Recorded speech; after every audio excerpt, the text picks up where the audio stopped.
নমস্কার বন্ধুরা, স্বাগত জানাচ্ছি ভ্রমণের আরও একটি নতুন ভিডিওতে। এর আগের ভিডিওতে আমরা কলকাতার শিয়ালদা স্টেশন থেকে ট্রেনে করে এসেছিলাম গুয়াহাটি রেলওয়ে স্টেশনে। যারা আগের ভিডিওটি দেখোনি তারা গিয়ে দেখে আসতে পারো। কিছু প্রবলেমের কারণে ভিডিওটির দ্বিতীয় পর্ব অনেকদিন পরে আপলোড করছি। এবার থেকে চেষ্টা করব খুব তাড়াতাড়ি ভিডিও আপলোড করার। তো চলুন ভিডিওটির দ্বিতীয় পর্ব শুরু করা যাক। এই পর্বে আমরা গুয়াহাটি রেলওয়ে স্টেশন থেকে ওয়ারিচুরার হোমস্টেতে যাব।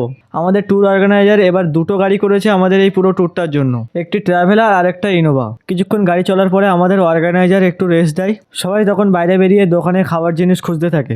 আমি তখন আমাদের ট্যুর অর্গানাইজারের দেওয়া খাবারের প্যাকেটটা দেখি। সকালের ব্রেকফাস্টের জন্য দিয়েছিল এটা, আমাদের দুটো দিয়েছিল। আমরা দুই ভাই গিয়েছিলাম বলে আমাদের দুটো দিয়েছিল। একটা আমরা স্টেশনে খেয়েছিলাম, আর একটা এই ব্রেক টাইমে খেয়ে আবারও বেরিয়ে পড়ি আমাদের গন্তব্যের উদ্দেশ্যে।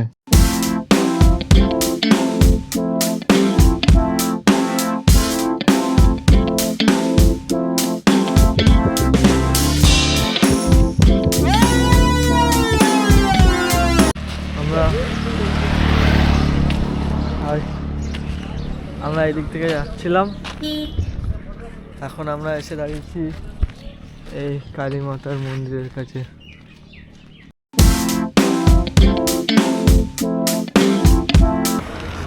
মন্দিরে এখন যাব না, কারণ কাল থেকে চ্যান ত্যান করা হয়নি। বাইরে থেকে মায়ের দর্শন করে চলে যাব।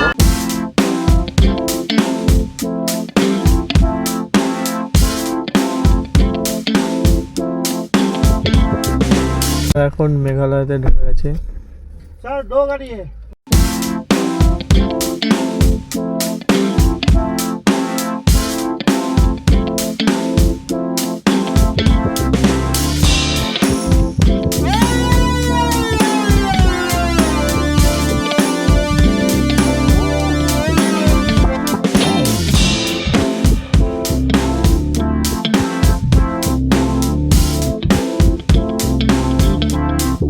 আমরা খেতে দাঁড়িয়েছিলাম, খাওয়া দাওয়া হয়ে গেছে। খেতে এসে এবার বেরাবো এখান থেকে।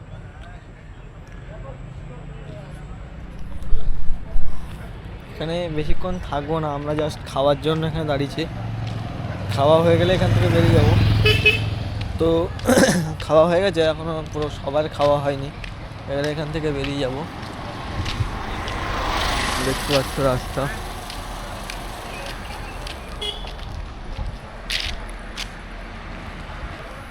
আমরা হোটেলে পৌঁছে গেছি 6টা সাড়ে 6টা নাগাদ। হোটেলের বাইরেটা কালকে দেখাবো, আজকে অন্ধকার হয়ে আছে। হোটেলের রুমের ভিতরটা এরকম দেখতে, দুজন করে থাকা যাবে, এরকম স্পেস আছে। ইলেকট্রিক বোর্ডও আছে এখানে জুতো ফুটো রাখার জন্য। আর এটা এখানে থাকার জায়গা।